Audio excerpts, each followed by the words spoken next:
Israël, Jacob, partit avec tout ce qui lui appartenait. Il arriva à Beer-Shéba, où il offrit des sacrifices au Dieu de son père Isaac. Dieu parla à Israël dans une vision pendant la nuit, et il dit « Jacob ». Jacob, et il répondit « Me voici ». Dieu dit « Je suis le Dieu de ton père. N'aie pas peur de descendre en Égypte, car là-bas, je ferai de toi une grande nation. Moi-même, je descendrai avec toi en Égypte, et moi-même, je t'en ferai remonter. Et c'est Joseph qui te fermera les yeux. » Alors Jacob quitta Beer-Shéba. Les fils d'Israël firent monter leur père Jacob, leurs enfants et leurs femmes sur les chars que Pharaon avait envoyés. Ils prirent leurs troupeaux et les biens qu'ils avaient acquis au pays de Canaan, et ils vinrent en Égypte. Jacob envoya Juda devant lui vers Joseph pour lui faire savoir qu'il arrivait en Goshen. Joseph attela son char et monta à la rencontre d'Israël, son père, en Goshen. Dès qu'il le vit, il se jeta à son cou et pleura longtemps sur son cou. Et Israël dit à Joseph, « Maintenant je peux mourir, puisque j'ai vu ton visage et que tu vis encore. » Après ces retrouvailles, Joseph se rendit auprès de Pharaon.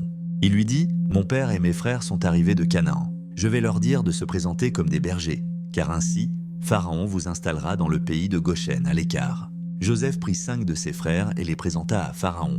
Pharaon leur demanda, « Quel est votre métier ?» Ils répondirent, « Tes serviteurs sont bergers, comme l'étaient nos pères. » Alors Pharaon dit à Joseph, « Le pays d'Égypte est devant toi. Installe ton père et tes frères dans la meilleure partie du pays, qu'ils habitent en Goshen. » Ensuite Joseph fit venir son père Jacob et le présenta à Pharaon, et Jacob bénit Pharaon. Pharaon demanda à Jacob, « Quel est le nombre des jours de ta vie ?» Et Jacob répondit, « Les jours de mes pérégrinations sont de 130 ans.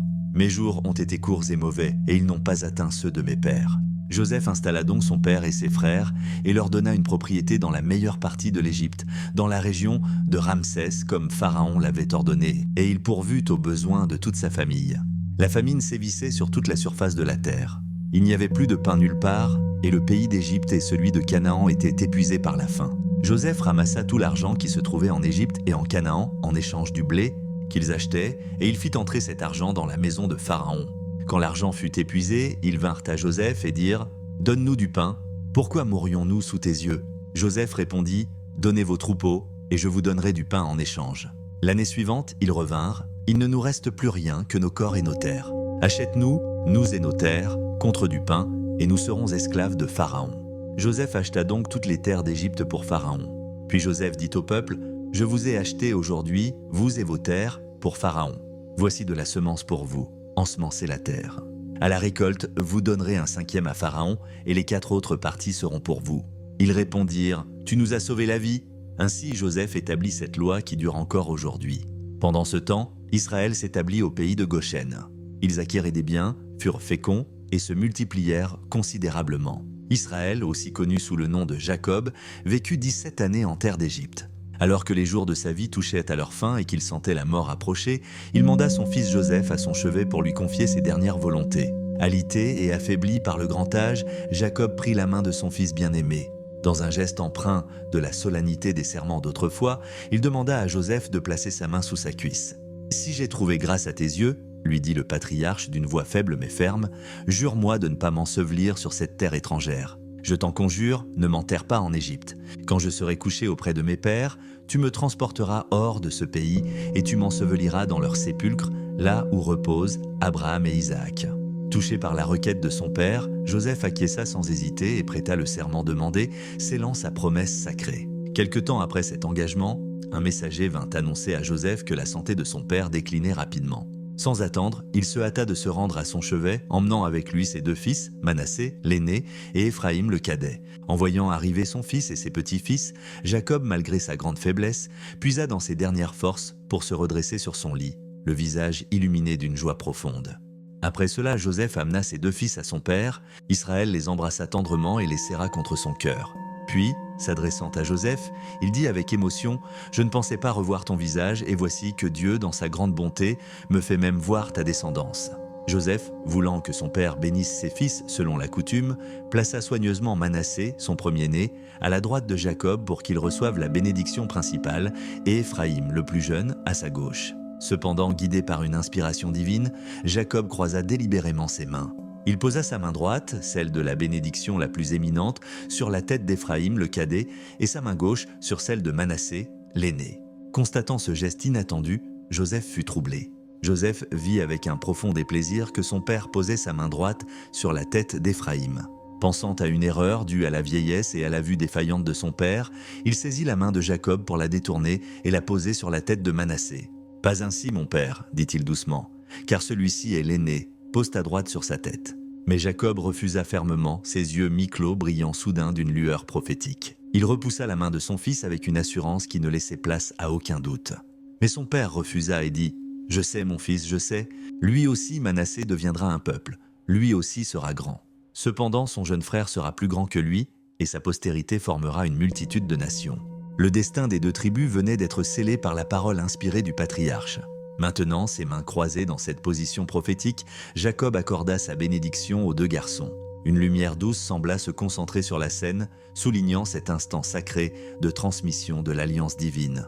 Il les bénit ce jour-là et par son acte et ses paroles, il plaça Éphraïm avant Manassé. Ainsi, par ce geste souverain, Jacob adopta les fils de Joseph comme les siens, leur accordant une double part dans l'héritage d'Israël et prophétisant la grandeur future de la tribu issue du plus jeune, une prééminence qui marquerait l'histoire de son peuple pour les siècles à venir. Jacob appela ses fils et dit « Rassemblez-vous, et je vous annoncerai ce qui vous arrivera dans la suite des temps. » Autour du lit de leur père vieillissant, les 12 fils d'Israël, désormais des hommes mûrs, se tenaient dans un silence respectueux.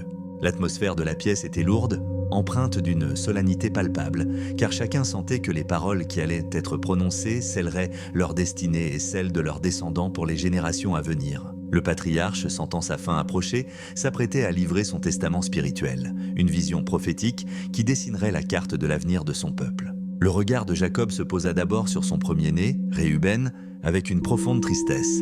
Des images fugaces de la faute passée de son fils semblaient traverser l'esprit du vieil homme, une transgression qui lui coûterait sa prééminence. « Réuben, toi, mon premier-né, ma force et les prémices de ma vigueur supérieure en dignité et supérieure en puissance. Impétueux comme les eaux, tu n'auras pas la prééminence, car tu es monté sur la couche de ton père. » Puis, son regard se durcit en se tournant vers les deux frères suivants.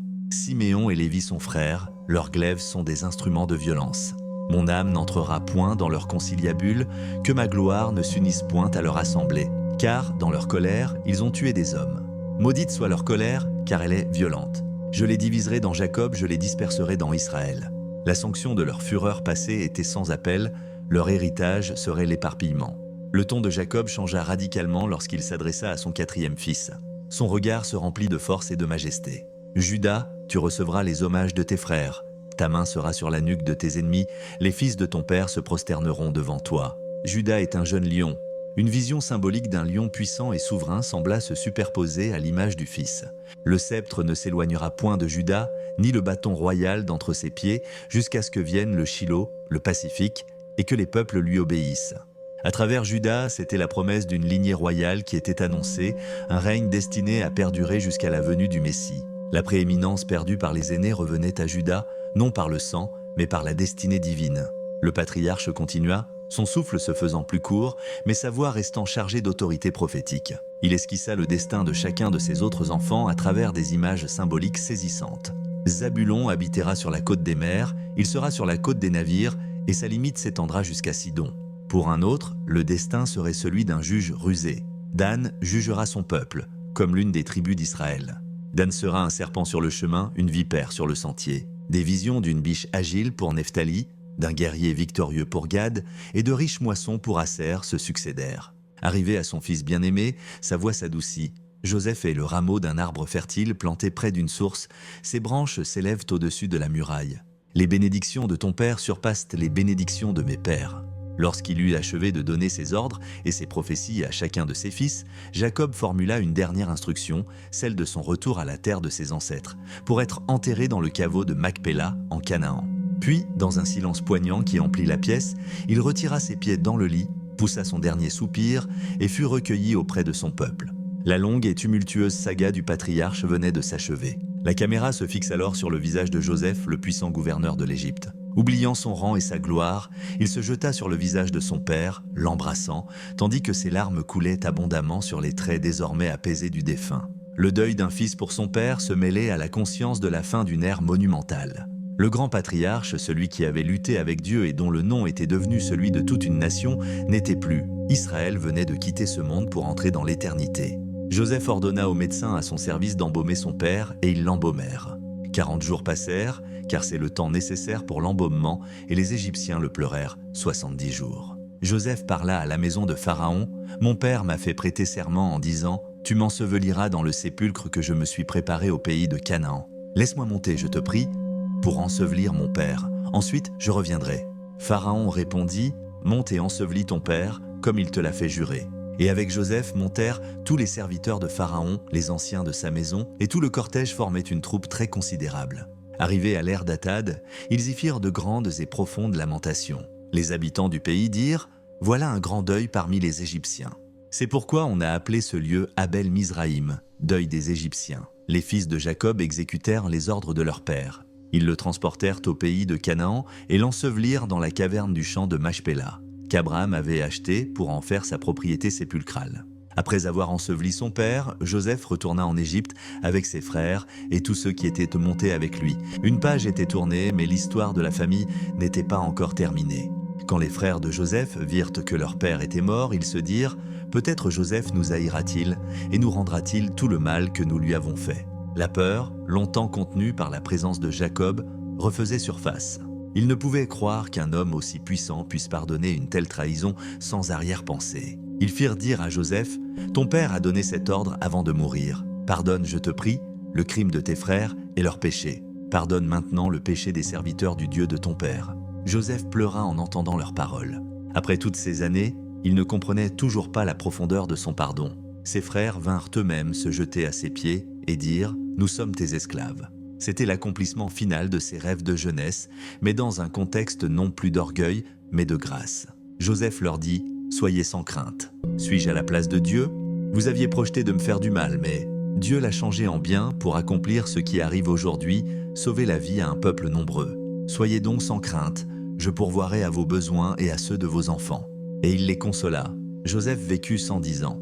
Il vit les fils d'Éphraïm jusqu'à la 3e génération. Puis il dit à ses frères « Je vais mourir, mais Dieu vous visitera et vous fera remonter de ce pays vers le pays qu'il a juré de donner à Abraham, à Isaac et à Jacob. » Et Joseph fit jurer les fils d'Israël en disant « Emportez mes os d'ici. » Joseph mourut et on l'embauma et on le mit dans un cercueil en Égypte en attendant le jour du retour.